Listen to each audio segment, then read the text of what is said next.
grabación, listo. Entonces, el mundo de los griegos era un mundo que se caracterizaba por la presencia del mar, ¿sí? El Mediterráneo lo tenían al frente. ¿Por qué? Porque los griegos eran un pueblo o una civilización navegante. Sus principales pueblos o ciudades estaban establecidas en las costas. Dentro de esta organización que tenían los griegos, hay algunas cosas que nos interesa ver. Primero, que cada ciudad era, entre comillas, independiente, autosuficiente. Se autoabastecían con los cultivos que estaban alrededor de las ciudades, ¿sí? Que sería un poco la parte rural que vemos acá. Y aparte esto tenía pues una construcción de murallas que les servía de defensa frente a otros pueblos, incluso griegos, a otras ciudades, como es el caso de la rivalidad que había entre Atenas y Esparta, que libraron varias guerras para saber quién era el que tenía más poder en la civilización griega o el pueblo griego, o con otros imperios como el imperio persa, que es lo que nos narra esta película 300, no sé si la han visto. ¿Sí? Los griegos o los espartanos, los 300 espartanos que murieron en batalla contra el rey Jerjes de Persia, si no estoy mal. Bien, entonces, de esa cultura griega, a pesar de que esto suene a un cuento como ya viejo, trasnochado, como cuando uno coge un libro y tiene todas esas páginas amarillas del moho y la humedad que ha acumulado, la influencia de los griegos en nuestras vidas es determinante porque nos legaron muchas cosas. En primer lugar, pues la misma filosofía obviamente, pero también cosas como los Juegos Olímpicos. ¿Sí? Los griegos eran una cultura que, pues en medio de todo y para la época estaban bastante desarrollados y estaban preocupados por otras cosas que de pronto otras culturas o comunidades no, por ejemplo el deporte. Tenían un ideal de lo que era la belleza griega, digamos estas imágenes que tenemos como el David de Miguel Ángel, yo sé que ustedes lo han visto con la profe Imelda, todo esto de la figura humana y que las proporciones, de pronto no les gusta tanto el cuento, pero eso nos viene de los griegos, ¿sí? Este ideal de belleza, no sé si estén viendo la pantalla que yo estoy proyectándoles, ese ideal estético, eso es de los griegos. Ahora, el que nosotros nos identifiquemos con este ideal estético o no, es muy distinto, ¿no? Porque nada más lejano a nuestro contexto que este ideal del hombre griego, el perfil griego que llaman, cuando nosotros pues tenemos una genética, un pasado distinto, el pasado indígena. ¿Quiere decir que el pasado griego es mejor? No lo creo, pero es para que pues estemos ahí como, tengamos eso como en un segundo plano. ¿Qué más nos legaron los griegos? La democracia. Los griegos se reunían en esos espacios que ellos llamaban el ágora, algo así como la plaza del pueblo allá en Junín, el parque, y todos discutían las decisiones políticas más importantes. Todos se reunían y todos votaban al tiempo. ¿Sí? ¿Por qué? Porque pues las ciudades no eran tan grandes. Imagínense ustedes el reto gigantesco de reunir en una sola plaza o en el ágora, como dirían los griegos, a los 45 o 50 millones de colombianos que habemos hoy en día. Es imposible. Pero los griegos, porque vivían en esas ciudades relativamente independientes, solo tendrían miles de habitantes. Entonces seguramente se reunían, o eso es lo que dicen los historiadores, 5.000. Y todos empezaban ahí a discutir. Y la filosofía era importante porque la filosofía le enseñaba a usted cómo a saber argumentar, a escuchar al otro, a debatir, a exponer sus ideas y en definitiva, pues hasta ganarse los votos de sus conciudadanos. Pero la idea es que usted utilizara ese poder que ganara para llegar acá a la Acrópolis y legislar en pro no de usted y de los suyos, que es lo que pasa muchas veces, sino en pro del bien común. Entonces todo ese cuento de que la política es el bien común o la búsqueda del bien común, eso también nos viene de los griegos. ¿Listo? ¿Qué más se le viene a uno a la cabeza cuando uno habla del pueblo griego? Pues lo de la religión griega o la mitología de los griegos, que Zeus, que el Olimpo, que Apolo, que Atenas, ese tipo de cosas, eso nos viene del mundo griego también. Entonces, estos eran los pueblos griegos, más o menos este era el, el estándar, y acá tenemos un mapa de las distintas comunidades griegas o asentamientos. Y acá en este que ven a la derecha, me confirma algunos si está viendo, que se llama Mileto.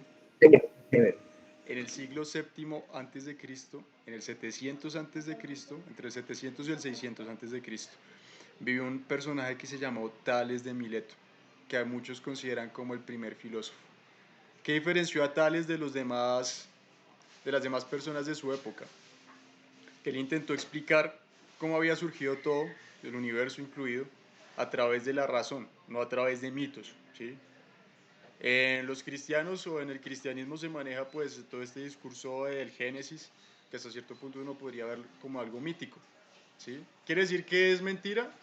Pues no necesariamente, es solo como una explicación fantástica a cierta medida, pero vaya usted a decirle eso a un creyente convencido, devoto, y probablemente se disguste con usted.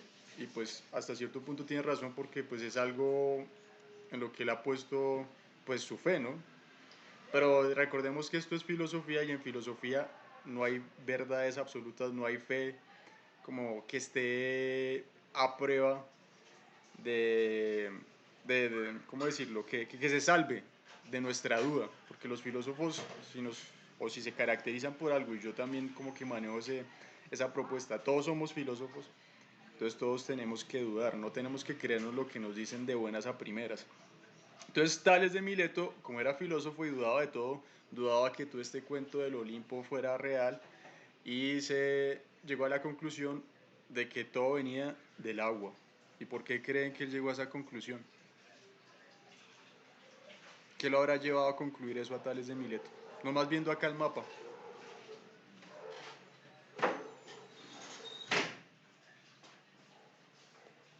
¿Qué lo rodeaba? Que la mayor parte del mapa es agua. Es agua, ¿cierto?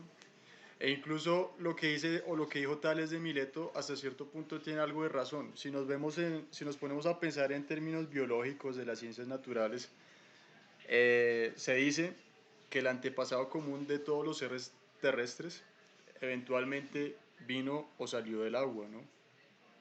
Sí, fue algún organismo que se desarrolló en los océanos hace millones de años y eventualmente estos evolucionaron en peces y eventualmente estos peces llegaron a las playas y empezaron a colonizar y a expandirse y de ahí se diversificó y aparecieron distintas especies, distintos órdenes, que mamíferos, que primates hasta llegar a nuestros días.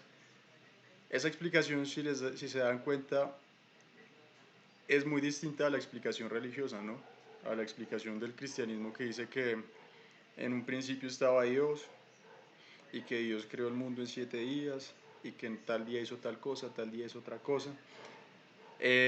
Los filósofos de alguna manera criticaban un poco esto y cuando empezaron a criticarlo surgió la filosofía. Por eso se dice que la filosofía es el paso del mito a la razón o al logos, según los filósofos. Bueno, esto como en términos generales, esto es el contexto, muchachos. Eh, y pues esa es como la primera parte de la clase del día de hoy.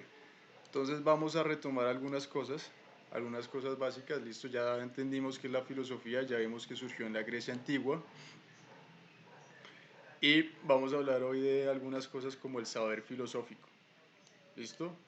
Cuando ustedes se imaginan a un filósofo o cuando ustedes piensan en la filosofía, ¿qué es lo primero qué es lo primero que les llega a una persona? ¿Qué es la primera imagen que se les atraviesa? Digamos, yo le digo a Mariana, filosofía, ¿qué se le viene a la cabeza? Pues como diversos pensamientos. Sí, ¿qué acción? Pensar, listo. Juan, filosofía, ¿qué se le viene a la cabeza? Sí, una ciencia, un señor con mucha barba. Una ciencia, un señor con mucha barba, eso está bueno. Ah, ¿sí dijo eso o creo que escuché mal? No, no, sí, eso. Sí, un barbudo así, con una barba increíble. Listo. Pero a pesar del chiste, hay una cosa que uno podría pensar, ¿por qué no hay mujeres filósofas? ¿Por qué en la historia de la filosofía no se habla de mujeres? Bueno, Adriana, ¿qué se le viene? Filosofía, está a la cabeza. Me da sueño, dice de pronto Adriana, no, mentiras. A ver, ¿qué dice Adriana? Profe, pues como muchas preguntas que aún no tienen una respuesta alguna o algo así. Muy Sí, me ha gustado esa respuesta, es como lo más cercano a lo que vamos a ver. ¿Qué tiene de particular la filosofía con respecto a otras cosas? Que es una ciencia de preguntones. Listo. Muchas preguntas sin respuesta. Bien. Y entonces si son preguntas que no tienen respuesta, ¿por qué perdemos el tiempo haciéndolas? Filosofía, ¿qué se le viene a la cabeza, Laura?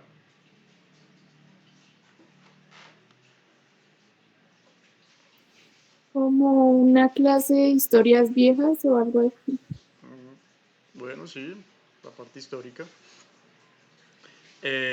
Paula, ahora sí, Paula Costa, ¿qué se le viene a la cabeza? Profe, no sé, como algo que se asemeja como al universo, a la naturaleza. Y lo que dice Adriana, preguntas sin respuesta. ¿Listo? Sergio, ¿qué se le viene a qué se le viene a la filosofía? ¿Qué se le viene a la cabeza cuando hablamos de filosofía? Escucha filosofía y ¿qué piensa? No sé, profe, como que estudia el pasado. Esa es la historia, pero también hay historia de la filosofía, sí, similar a lo que comentó Laura. Y Paula Garzón, ¿qué se le viene a la cabeza cuando alguien dice filosofía?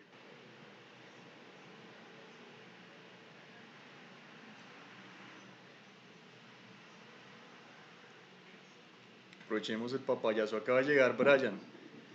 ¿Qué se le viene a la cabeza cuando alguien dice filosofía?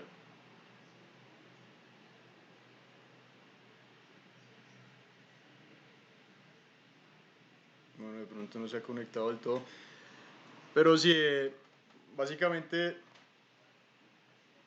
todo eso hace parte como en lo que en el sentido común se entiende por filosofía. Para algunos incluso el filósofo puede ser ese personaje despistado que vive más en su cabeza que en el mundo exterior, que siempre está perdido un poco en sus ideas, que se la pasa pensando como viviendo hacia adentro, que no se mosquea, que bueno, sí y no, ¿sí? La filosofía hasta cierto punto requiere como un grado de reflexión, de recogimiento, de volver sobre uno, pero tampoco quiere decir que sea como la ciencia de unos cuantos gatos asociables que, ¿sí? Como lo que llamábamos en mi época en el colegio, como uno se imagina como estas personas que llaman los honguitos, los que están por allá aparte, los que no son, en fin, la filosofía sí tiene un poco esa fama.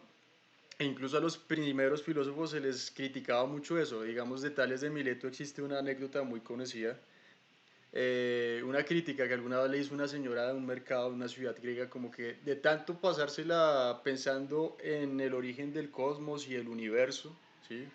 Se había olvidado de lo más básico, que era el mismo hecho de caminar, ¿no? Como que no tenía los pies puestos sobre la tierra, de tanto pensar en las estrellas, que era lo que se preguntaba el filósofo, como de dónde venimos, y veía hacia el firmamento, veía el cielo, veía todo esto, las montañas, y de dónde, cómo se habrá originado todo esto. Y por andar pensando tanto en estas cosas, un día Tales de Mileto se cayó en un pozo, por no poner los pies bien puestos sobre la tierra. La filosofía tiene un poco esa fama y de hacer preguntas que no tienen respuesta. Pero para mí esas son como que las preguntas más importantes en la vida de un ser humano. Es decir, ¿a quién no le interesa saber o quién no se ha preguntado alguna vez yo por qué hago lo que estoy haciendo actualmente? ¿Yo por qué soy profe? ¿Yo por qué soy estudiante? ¿Yo por qué nací en Junín, por ejemplo? ¿Qué significa eso? Esto me determina de alguna manera cuál es mi futuro, cuáles son mis posibilidades, qué puedo hacer desde el lugar en el que estoy. ¿Será que vale, y en definitiva, será que mi vida vale la pena? ¿Será que la vida en general de todos los seres humanos vale la pena de ser vivida? ¿O será que todo está escrito ya de cierta manera y lo que yo creo que son mis decisiones en realidad ya las decidió un Dios todopoderoso de antemano y no tiene sentido si yo soy un pecador o no? Que es lo que algunos dicen, ¿no? Por ejemplo, la doctrina de la presalvación o de la destinación de las almas, que hay algunas almas que ya están predestinadas a llegar al cielo o serán salvadas y hay otras que y definitivamente están condenadas. Entonces, ¿yo por qué me preocupo por lo que es correcto o es incorrecto? Todas estas son preguntas filosóficas y como muy bien nos dijo Adriana, eh, son, eso es lo que caracteriza a la filosofía, ¿sí? La filosofía es un tipo de saber muy especial, consiste en reflexionar sobre cualquier aspecto de la realidad, pero hacerlo de una manera crítica, rigurosa y radical. Se diferencia de otros saberes como el saber vulgar, el saber científico técnico, el saber mítico y mágico y el saber religioso. Nosotros ya entendimos más o menos que la filosofía es distinta a la religión. ¿M? Porque uno utiliza la lógica, la razón y la otra la fe. Vamos a ver la siguiente pregunta. ¿Qué crees que diferencia la filosofía de cada tipo de saber? Por ejemplo, ¿qué diferencia la filosofía de el saber vulgar o el sentido común? Cuando hablamos del sentido común hablamos de que, como entre comillas, lo que usted necesita para desenvolverse en la vida, ¿no? ¿Será que Tales de Mileto sería la encarnación del sentido común? En ese momento en que se cayó en el pozo por andar pensando en las estrellas. ¿Sí me entienden la pregunta? ¿Será que se preocupaba por lo que pensaba el resto de sus ciudadanos, de los compañeros de la ciudad en la que vivía, en Mileto, que estaban preocupados más bien por hacer dinero, por lo inmediato, por satisfacer sus necesidades? ¿Qué buscaba Tales de Mileto? Una respuesta para todas las preguntas que tenían, para todas las La inquietudes. verdad. Mientras la mayoría se conformaba con satisfacer las necesidades inmediatas, como hablábamos en economía, las inferiores, poner algo de comer en la mesa, Tales de Mileto buscaba algo que estaba más allá.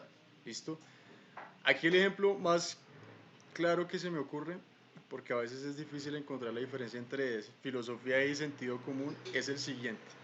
Por ejemplo, durante la Edad Media, la gente estaba convencida de que el Sol giraba alrededor de la Tierra y no que la Tierra giraba alrededor del Sol. ¿Por qué creen que pasaría esto?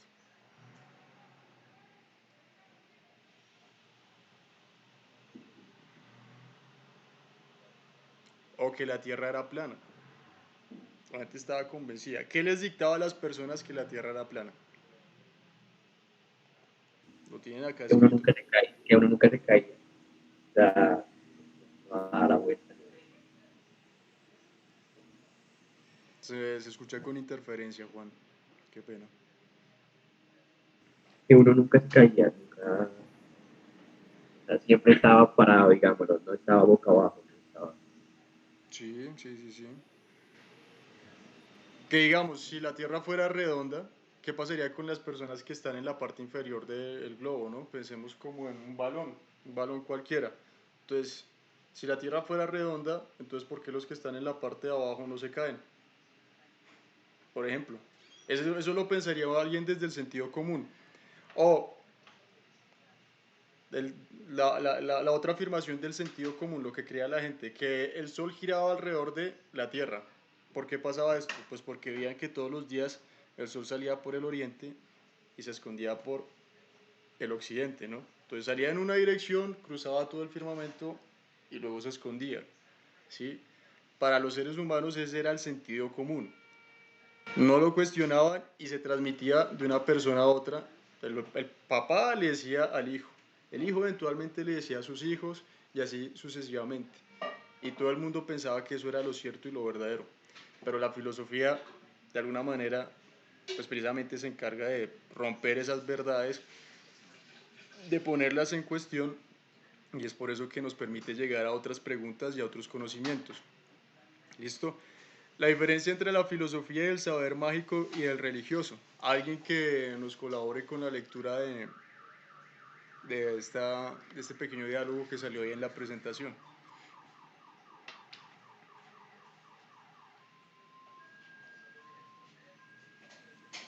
Yo, ¿Listo?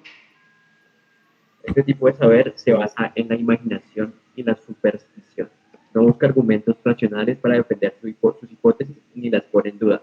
Lo que dicen los mitos o lo que dicen los dogmas de la religión debe aceptarse y tomarse como verdadero. Listo. Es lo mismo, el filósofo se hace preguntas mientras la gente se cree lo que dicen los demás. Bien, sobre todo si ve que la otra persona, en este caso durante mucho tiempo fue la iglesia, el padre, el cura, el obispo, tiene la autoridad. Entonces, si esa persona está por encima de mí, tiene la autoridad, tiene el poder, lo que él diga, yo me lo creo, ¿sí? La filosofía funciona al contrario. Porque el hecho de que usted tenga poder, por ejemplo, en el caso de esta clase, el hecho de que usted sea profe no quiere decir necesariamente que usted esté en lo correcto. De pronto está en lo que usted nos está diciendo, nos está engañando, profe. Los filósofos siempre tienen esa actitud como de desconfianza, pero entonces uno pensaría, si lo que el profe dice también se puede poner en duda, si lo que dice el padre también se puede poner en duda, si lo que dice la iglesia o el poder se puede poner en duda, ¿a quién le creo yo? ¿Dónde está la verdad? ¿Qué es la verdad? Unos dirían, bueno, entonces de pronto la verdad está en la ciencia, ¿sí? Pero la filosofía también critica incluso la ciencia. Bueno, no le voy a dar más alargue a esto, vamos a lo siguiente. Es un ejercicio práctico. ¿Cómo son las preguntas filosóficas? Par de minutos, cada uno piensa una pregunta filosófica y la compartimos entre todos. Y tratamos de hablar sobre la pregunta filosófica del compañero. ¿Listo? ¿Les parece? Sí, señor. Bueno, ¿Cómo, profe? No lo entendí. vamos a construir una pregunta filosófica, cada uno. O, sí, tratar de formular una pregunta filosófica.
Bueno,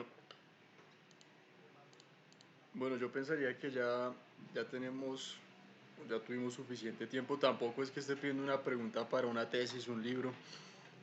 Solo, así como hicimos el ejercicio hace un momento de filosofía, que se le viene a cada uno de la cabeza, una pregunta filosófica. ¿Listo? Quisiera escucharlos. ¿Puedo yo, profe? ¿Listo? Si el alma y la fe no existieran, ¿cómo serían tus sentimientos, pensamientos, si realmente no hay nada interno? Otra vez, está interesante. Si la fe y la qué. Si el alma y la fe no existieran, ¿cómo serían tus sentimientos, creencias y pensamientos si realmente no hay nada interno? Interesante.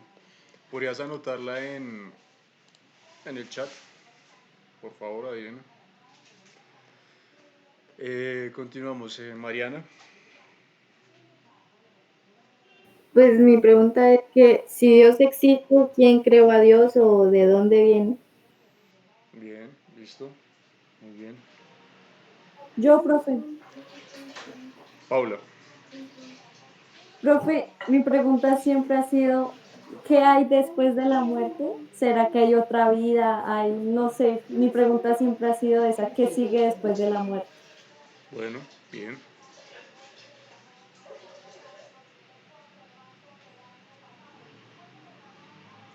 Continuemos con...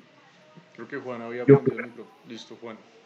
que si realmente, que cómo se creó el mundo, si la teoría del Big Bang es cierta o fue Dios y realmente existe. Listo.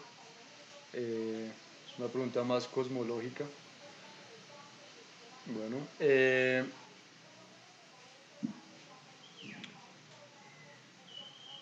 Paula, no, Mariana, sí, Paula ya, Paula Costa, Paula Garzón, ¿qué pregunta tienes? ¿Cómo puede ser infinito el universo? ¿Cómo puede ser infinito el universo? Bueno,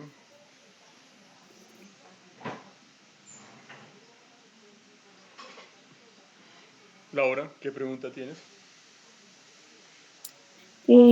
¿Cuál es el sentido de la vida? Gastón? ¿Cuál es el sentido de la vida? ¿Listo? Pilar, Juan, Mariana, Sergio, es el último. Profe, mi pregunta es que si ¿cómo le explico? Que si la vida de uno está escrito o uno mismo ay, la hace, es que me confundo. Sí, es la misma idea de destino. ¿Existe algo que se pueda... ¿Existe el destino? ¿O es algo que uno escribe? O uno mismo, sí, profe. Listo. Es chistoso, pero si se dan cuenta, por eso es que la filosofía es tan importante y a la larga uno se da cuenta que no estamos tan alejados de lo que plantearon los filósofos en su momento hace 2500 años. Alguno podría pensar, bueno, si estas preguntas están planteadas hace 2500 años y todavía seguimos buscando la respuesta, entonces ¿de qué ha servido 2000 años de pensamiento? Pues en la historia de la filosofía es chévere como encontrar al menos, como no hay respuesta definitiva, pero sí digamos leer lo que dijeron algunas personas antes que nosotros, porque eso nos alimenta un poco. Dirían algunos filósofos, pues es alimento para el alma, otros dirían el alma no existe, solo somos un conjunto de átomos. Pero a ver, caso, pensando en algunas de las preguntas que ustedes hicieron, por ejemplo, la de Paula Acosta, la de Mariana, perdón, la de Mariana me pareció interesante. Cuando tú dices que si Dios existe, ¿quién lo creó? ¿Qué estás suponiendo? ¿Que Dios es algo falso? ¿Que la idea de Dios es falsa? Sí, que, o sea, me causa curiosidad porque, o sea, hay gente que cree en Dios, ¿sí? Pero hay otras personas que no, pero pues yo creo en Dios. Pero mi pregunta es de verdad, o sea, ¿quién lo creó a él? Ya que él creó todo, quién lo creó a él o de dónde viene o por qué existe o bueno, sí, eso. Sí, esa es una... Sí, porque uno siempre tiende a pensar eso, ¿no?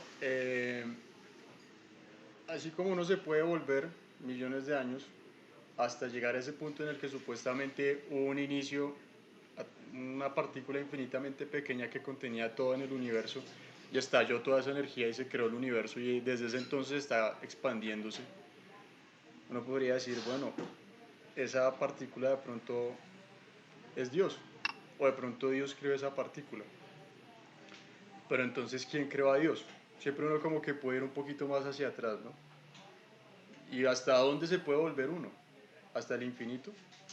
Para los griegos, por ejemplo, esta idea de la creación no tenía pies ni cabeza. Para ellos no tenía sentido pensar que antes había nada y de la nada de un momento a otro surgió algo. Porque ellos dicen, algunos filósofos de esta época decían, de la nada nada puede surgir, de la nada nada puede originarse. El mundo es y ha existido siempre. ¿Mm? No hay un Dios que haya creado el mundo desde la nada, como nos lo venden un poco o lo piensan desde el cristianismo. En el principio era la oscuridad y lo primero fue la luz, o que en el principio era toda oscuridad, pero la oscuridad ya es algo, ¿no? Bueno, entonces no sé cómo le ponemos a ese algo que no existía y que no era nada, pues la nada precisamente. En el principio era la nada y entonces apareció el verbo, que es la palabra, que es Dios. Entonces, pero entonces, ¿de dónde surgió ese verbo? Si se dan cuenta, yo acá me estoy enredando y no estoy llegando a ninguna conclusión. Y esto es un poco como ese sentido de las preguntas filosóficas. Yo, en lo personal, muy bien que Mariana haya dicho, yo soy creyente y es respetable. Yo en lo personal no soy creyente. Entonces yo puedo tratar de darle la respuesta desde el punto de vista del no creyente o del ateo. No quiere decir, pues tampoco es que sea ateo, soy agnóstico.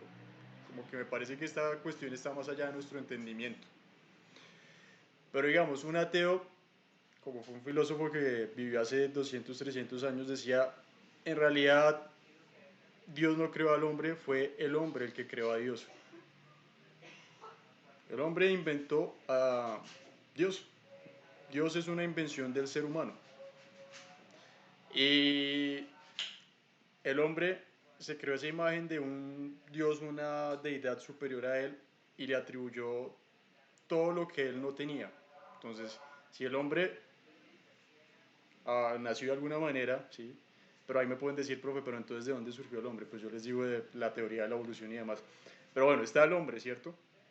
Y si este hombre lo que ve alrededor suyo es imperfección, muerte, que todo es finito, todo se acaba, pues entonces lo que dice este filósofo es que Dios inventó, bueno, el hombre inventó ese Dios y lo caracterizó con todo aquello que él no tenía. Entonces, si el hombre es mortal, Dios es inmortal. Si el hombre es imperfecto, Dios es perfecto. Si el hombre es temporal, es también mortal, entonces Dios es atemporal y es eterno. Más o menos esa es la lógica del pensamiento de este filósofo. Entonces no fue Dios el que creó al hombre, sino el hombre el que creó a Dios. Y algunos me dirán, espere un tantico, profe, ¿cómo así? Téngalo un poquito. ¿Cuál es la prueba? El problema es que no hay prueba. ¿Sí? Por eso estamos en el terreno de la filosofía. Pues yo los puedo tratar de convencer con mis argumentos y ustedes con los suyos. Pero al fin y al cabo todo depende del que argumente mejor. Por eso es importante, para eso sirve la filosofía. Gracias. ¿Sí se entiende un poco la discusión o no?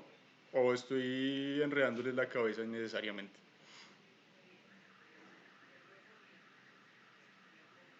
No, se entiende. ¿Sí se entiende? Sí, Sí, sí. profe. ¿Y saben por qué? ¿Saben qué es lo bonito y por qué se entiende de alguna manera? Porque yo estoy seguro de que todos nos preguntamos estas cosas.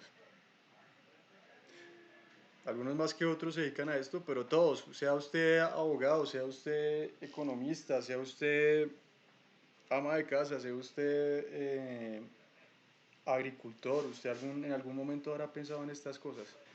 Entonces, pues ahí está la magia de la filosofía. Bueno, entonces voy a leer la pregunta de Adriana ahora sí. Si el alma y la fe no existieran, ¿cómo serían tus sentimientos, creencias y pensamientos? Si realmente no hay nada interno.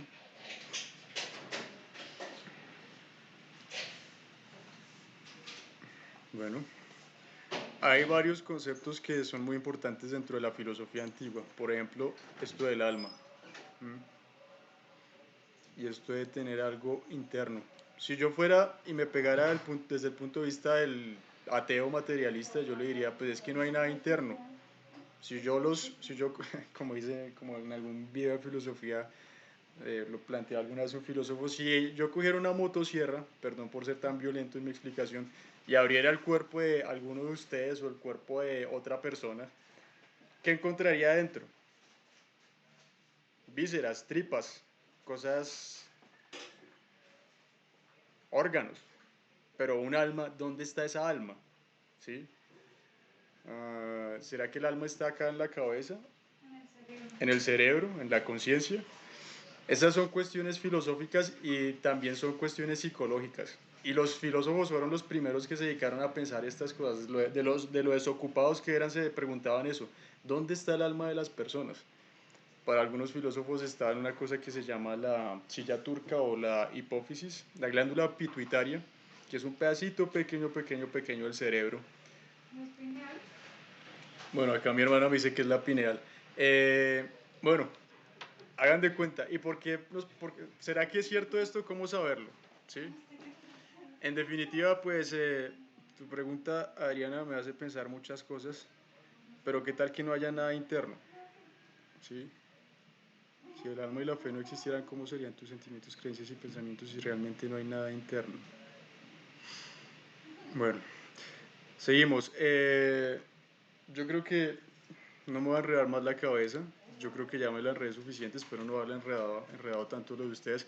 Pero todas estas son preguntas filosóficas, están muy bien, me alegra mucho. Creo que el resultado ha sido muy, muy bonito de esta clase, lo que me han compartido. Y vamos a finalizar entonces ahora sí con los presocráticos, que se nos enredó ese tema. Voy a proyectarles un video. Fueron los primeros filósofos y se preguntaron este tipo de cosas y otras. Y entre otras, pues bueno, ¿de dónde surge el mundo? Como se preguntó Juan, ¿cuál es el origen de todo? ¿El Big Bang? ¿Para nosotros Dios? ¿Será que el mundo es resultado de mi imaginación? ¿O es algo así como la Matrix, una ilusión? ¿Sí han visto Matrix? Sí, profe. Sí. Y toda esta idea de que estamos conectados a una supercomputadora y en realidad pues todo esto es mera ilusión y hay una realidad aparte de esta realidad, entre comillas.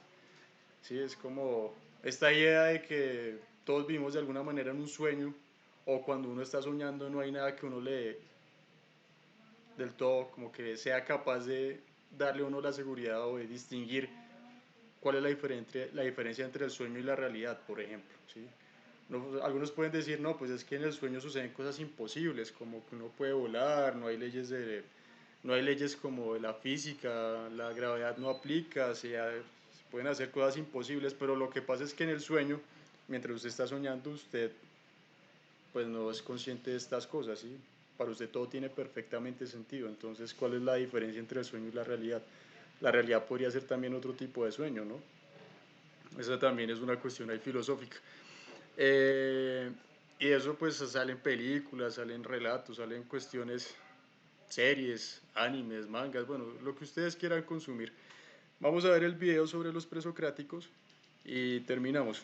Presocráticos, antes de Sócrates, se preguntaban por el origen del cosmos o del universo. También se les llama filósofos del Arjé. Tarea, de una vez. Voy a copiar acá Arjé o Arjé. Arjé es una palabra griega, está en el chat, que quiere decir principio, origen, de dónde surge o viene todo. Los primeros filósofos, los presocráticos, se les llama los filósofos del Arjé, entonces los filósofos que se preguntaron por el origen del cosmos o de las cosas. Voy a proyectar el video. ¿Sí ven la pantalla que yo veo? Señor. Sí, señor. Listo, entonces lo voy a subir y terminamos con esto.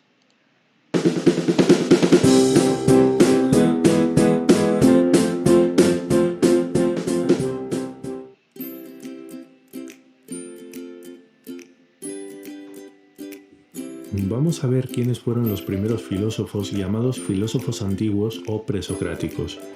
Pre significa en latín antes de. Por tanto, presocráticos quiere decir que estos filósofos fueron anteriores al gran filósofo Sócrates. Sócrates nació en el siglo V a.C., así que la franja temporal en la que nos moveremos será entre el siglo VII y V a.C. Tales de Mileto ostenta el título de primer filósofo. Decían de él que era un sabio distraído, un hombre de gran inteligencia que viajó por Egipto y Caldea, donde aprendió conocimientos matemáticos e hizo observaciones que le serían de gran ayuda en sus investigaciones. Imagínate que estás frente a una pirámide con la única herramienta de un palo y te pido que midas la pirámide con la ayuda del sol. ¿Sabrías hacerlo? Yo tampoco, pero Tales sí sabía. De hecho, ha pasado a la historia de las matemáticas por darle nombre a una serie de teoremas sobre triángulos semejantes. Tales de Mileto se preguntó cuál podría ser el elemento originario del que proceden todas las demás cosas, el principio del universo, lo que conoceremos a partir de ahora con la palabra griega de argé. Probablemente Tales observó que donde hay agua crece la vegetación y la vida, pero sin ella no. Y esto le llevó a creer que el agua fue el elemento primero que posibilitó la vida. Conocemos un papiro egipcio que recoge las frases de Tales, y en él dice: al principio era la masa líquida primordial, el agua, en cuyas profundidades se agitaban los gérmenes de las cosas. En otra sentencia dice: el origen fue el agua, y la tierra se formó sobre ella. Otra idea interesante de Tales es el hilozoísmo. Tales se percató de que algunas piedras magnéticas atraían el hierro. Esto le parecía una prueba de que el mundo está penetrado por una fuerza vital, que la materia es como un organismo biológico que está vivo. A esta concepción la conoceremos como hilozoísmo, que en griego quiere decir materia y vida. El siguiente filósofo que vamos a ver se llamaba Anaximandro de Mileto. ¿Sí se escucha bien o está muy bajito el volumen? No, profe, ahí se escucha bien. No, pero ahí se Sí se escucha. escucha bien. Ah, listo, perfecto. Como ya habréis adivinado, era de Mileto al igual que Tales. Nació a finales del siglo VII. Imagen. ¿No escucha bien? ¿Quién tiene problemas de conexión? ¿Brian? Profe, sí se escucha bien, pero no puedo ver la pantalla del video. Ah, ¿los demás sí pueden ver la pantalla? Sí, profe. Sí, profe. Qué Sí, raro. señor. Puede ser un problema de conexión desde donde está conectado. De pronto, cuando entró a la sesión de Google Meet, no sé si usted le preguntó de pronto el explorador si quería activar. No, pero eso es para transmitir. Cuando uno le pregunta si uno quiere activar video y audio. Profe, su merced, el video que estamos viendo lo envió al grupo. Ah, ¿yo lo había enviado? Sí, señor, su merced lo había enviado la vez pasada. ¿Y ya lo habían visto? ¿Lo habíamos visto? No, o sí. No, Pero señor. No, señor. No, profe. Aprovechemos estos 8 minuticos, terminamos de ver el video y yo lo vuelvo a enviar por el grupo si Brian no lo puede ver. ¿Todavía no le sale nada en su pantalla, Brian? No, señor. Qué raro. Pero venga, y aprovecho para ponerlo acá en la asistencia. Brian Pinedas, no, ¿sí? ¿Me recuerda el apellido? López. López Acosta. Listo. Entonces, terminemos de verlo. Por favor, Brian y los demás apagar el micrófono para que la transmisión del audio no se nos enrede. Seguimos. Entonces, primero Tales de Mileto y el agua. Ahora Anaximandro, también de Mileto, esa colonia griega, y él habla de el apeirón. Antes de Cristo. Anaximandro era un genio. Fue el primer ser humano, que sepamos, en formular la hipótesis de que la Tierra no era plana. Él defendía que era esférica. También creía que el universo era infinito. ¿Sabéis qué famoso científico formuló esta hipótesis años más tarde? Pues sí, Einstein. Anaximandro también fue el primer pensador que intentó explicar el origen del ser humano racionalmente. Se dio cuenta de que cuando nacemos somos muy débiles y necesitamos protección. Esto le llevó a creer que quizá los primeros seres humanos se hubieran creado en un medio menos peligroso como el agua. Ok, quizá no pensó en los tiburones. Lo cierto es que hay tesis biológicas que afirman que la vida no comenzó en la Tierra, sino en el agua, así que no estaba tan desencaminado. Anaximandro no estaba de acuerdo con Tales de Mileto en que el arjé fuese el agua. Él creía que el arjé no podía ser algo tan concreto, ya que tendría que ser algo que explicara la derivación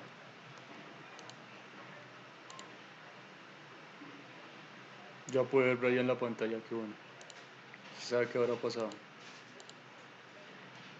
de todas las cosas. Él decía que el arjé debería de tener las siguientes características: ser algo inmortal, indestructible, eterno, sin envejecimiento, que no haya sido engendrado, pero que de él se deriven todas las cosas. ¿Cómo le llamará Anaximandro a este elemento indeterminado? Pues le llamará, pues esto mismo, indeterminado, que en griego se dice apeiron. El siguiente filósofo que estudiaremos también era de Mileto. Se llamaba Anaxímenes y nació en el siglo VII a.C. Anaxímenes está influenciado por Anaximandro. Acabamos de ver que Anaximandro decía que el arjé era lo indeterminado. Anaxímenes sustituye esa indeterminación por un elemento físico concreto. Dirá que el aire es la sustancia básica y originaria del mundo. Anaxímenes se fijó en que si soplamos con los labios bastante cerrados, el aire sale frío, haced la prueba, pero si lo hacemos con la boca muy abierta, el aire es cálido. Esta observación le llevó a creer que el aire, al rarefactarse, se calienta y llega a ser fuego, y que al condensarse se enfría y se convierte en viento, nubes o lluvia. Hoy sabemos que Anaxímenes estaba equivocado, pero aún así tiene mucho mérito su teoría porque fue el primer filósofo que intentó explicar un mecanismo de cambio. Esto es, cómo un elemento se va transformando y dando lugar a otras cosas. A Heráclito lo apodaban el Oscuro. Esto ya nos da una pista de que es muy difícil interpretarlo. Le gustaba escribir de forma enigmática. Heráclito creía que el arjé del universo es el fuego. Probablemente debamos entender esta afirmación como una metáfora y no en sentido literal. Decía que el mundo siempre fue, es y será fuego, y que las cosas individuales salen del fuego y vuelven a él, creándose así un ciclo cósmico. No os preocupéis si no lo habéis entendido muy bien, ni siquiera los filósofos profesionales se ponen de acuerdo sobre qué quiere decir esto. Heráclito también defendía que en el interior de cada cosa hay una estructura contradictoria. La oposición es lo que le da sentido a los elementos. Por ejemplo, si nunca hiciera frío, no podríamos hablar de calor, pues el frío y el calor se dan sentido mutuamente. Si no existiera un término, el otro se diluiría. Todo este fluir está regido por el logos, una razón única que rige el universo y que todo lo organiza y orienta. La idea más famosa de Heráclito es que el mundo está en constante movimiento. No es posible descender 2 veces al mismo río, pues si te sumerges en el río 2 veces, el agua será diferente y nosotros seremos más viejos. Cuando decimos que todo está en movimiento, no nos referimos solo a un movimiento local. Debemos entender movimiento en un sentido amplio, como cualquier tipo de cambio. Si estamos de acuerdo con Heráclito en que todo está en constante cambio, se nos presenta una dificultad. ¿Cómo podemos conocer algo si ese algo está en constante transformación? Vamos a contrastar la opinión de Heráclito con la de Parménides. Bueno, espero que se haya entendido a grandes rasgos. Tranquilos que la próxima clase se entrará en más detalles. Estos fueron los primeros filósofos. La tarea que tienen es sencilla: consultar el significado del término griego arjé o arqué. ¿Listo? Incluir la fuente. Y eso sería todo para la próxima semana. ¿Listo?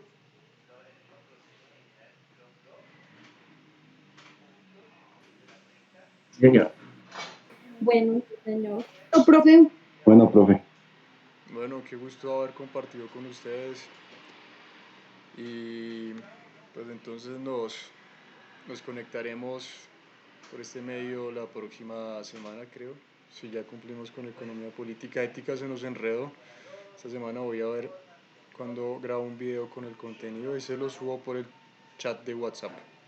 Entonces estamos en eso atentos.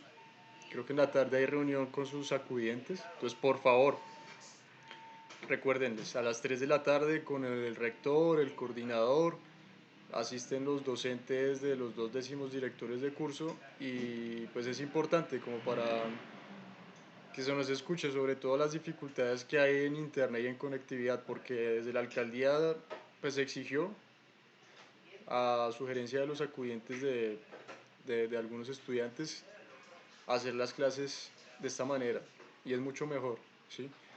Pero hay otros estudiantes que no se han podido conectar y la alcaldía pues habló de sacar como la estadística de cuántos tienen dificultades para de pronto gestionar apoyos o de pronto no, pues si es el compromiso se debería hacer y pues hay que presionar. Entonces pues invitados le recuerdan a sus acudientes y vamos a ver qué resulta de esta reunión. Muchas gracias. Hasta luego. Bueno, profe, Gracias, profe. gracias. Ah, profe, que- Chao, profe. Chao, Chao. profe. Que estén bien.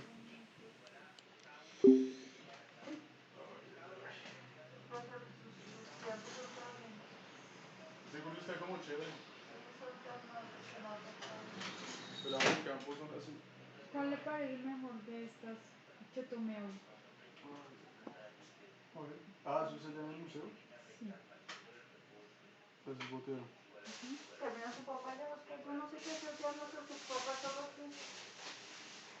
¿Cuál le parece mejor? No, hay más, hay más.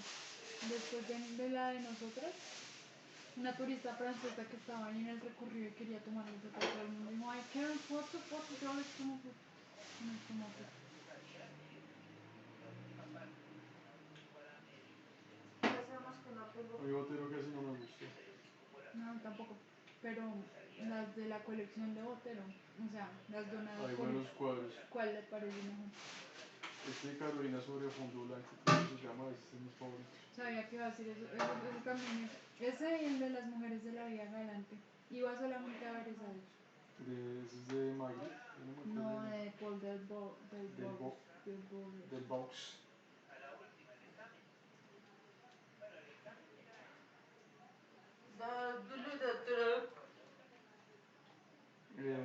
Hay La otros. escultura de Max Ernst. Ese ya no me acuerdo. Hay una. Ese retrato también me parece una ¿Cuál? chimba. ¿Cuál? Este. El de Así la bien gitana, sí. Marigaila. Eso lo estaba viendo de nuevo. Ese no recuerdo quién es. Creo que no tomé el Francés. autor. Pero si no, de las mejores es esta de. El guía nos contó la historia y ¿Ah, sí? ¿Cuál? estaba ¿Qué embolatado consiste? porque había una turista francesa y le tocaba hablar en español y en inglés porque la vieja no entendía ni mierda. Esta escultura de Max Ernst es una chimba, pues allá se ve como súper. En la foto tal vez no, pero allá se ve como.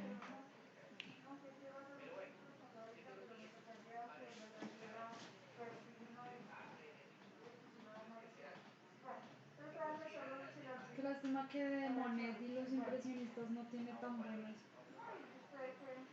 Imagino que las más conocidas de esos deben estar en esos museos de Nueva York y París.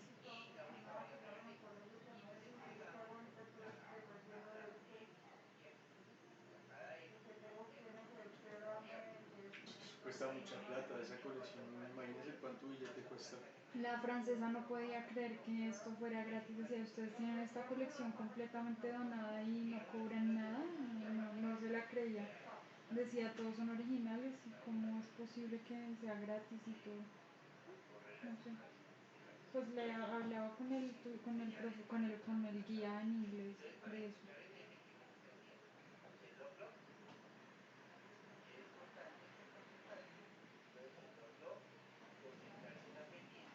Bueno, ya eso puse una papa. Me estoy con el cilantro y voy a descongelar esas lentejas que tengo congeladas con una piedra. Y en el mercado me lo dejan ahí porque voy a dejar la nevera descongelada. ¿Con cuántos pelados está trabajando así usted? Esos eran nada más 8 de 17. ¿Y los demás qué, por WhatsApp? Hmm.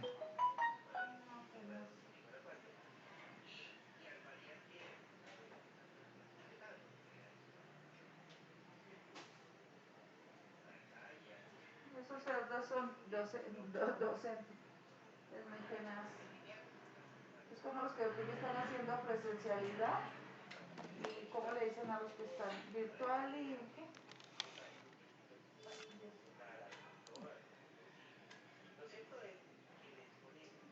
Ya se pasuta. Quiero hablar con alguien.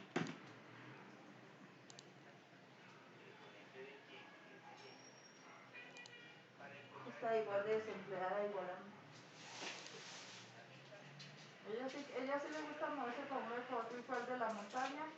Y el de la montaña sí le dijeron que ya a la edad que ya tenía, no la recibe. Una vez le fueron diciendo, no sirve.